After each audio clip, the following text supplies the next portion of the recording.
Po rastisa duke dalë prej seancës së kuvendit edhe duke I dëgjuar deklaratat ose prollat e deputetit,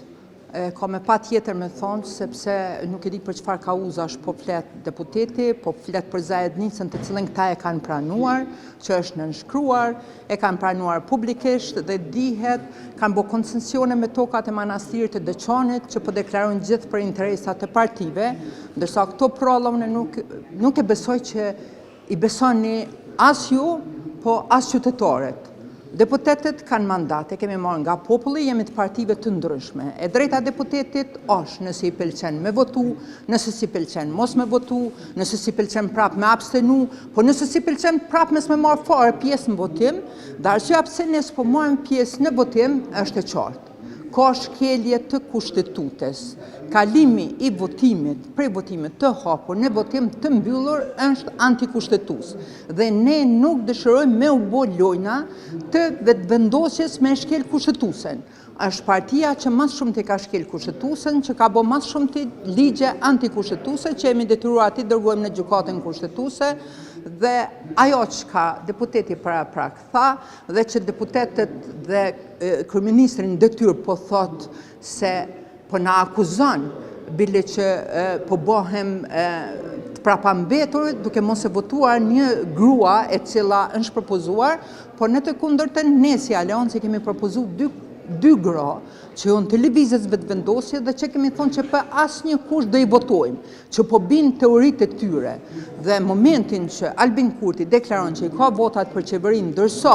në anën tjetër nuk I ka votat për kryeparlamentare, ai po e dëmton imazhin e ministrës së vet.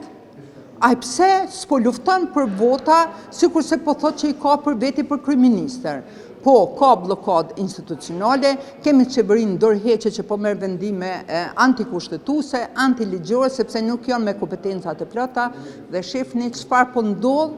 me Kosovën, shihni aferat korruptive të cilat e kanë kapluar Kosovën dhe nuk po ndalen fare. Shumë mirë se kështu harru me thonë, ne si deputet të opozitës në këtë rast nuk jemi pranuar me ndryshu, me marrëveshje, është drejta e kryesuesit të seancës, që brenda 48 orëve kur do me caktu seancën, pa miratimin tonë na kishim marrë edhe ditën e Bajramit, ashtu siç e prashë kushtetuta,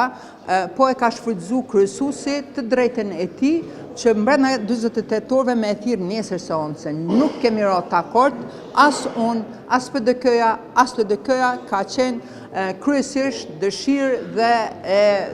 lëvizjes vetëvendosje dhe kryesuesit të seancës. Po, ishte edhe kërkesë që të shtyhet, ndoshta jo të premte po të shtunën, ne nuk e pranuam, sepse e thot qartë kushtetuesja që brenda 48 orëve duhet të mbledhemi në seanca deri në konstituimin e kuvendit, me ata nuk kemi pajtuar fare, ndërsa për ndryshim të orarit është zoti Dehari ka ndryshuar pa miratimin tonë.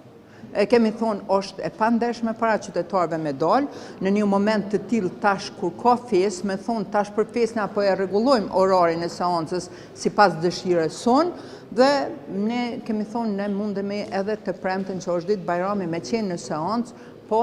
zoti Dehari ka vendosur në të drejtën që ai jep rregulloria e kuvendit që brenda 48 orëve me thirr seancën, ai ka thirr nesër në mënyrë që të premten të janë të lirë. Nuk ka qenë qëndrim I joni. Faleminderit shumë. Vikend mirë.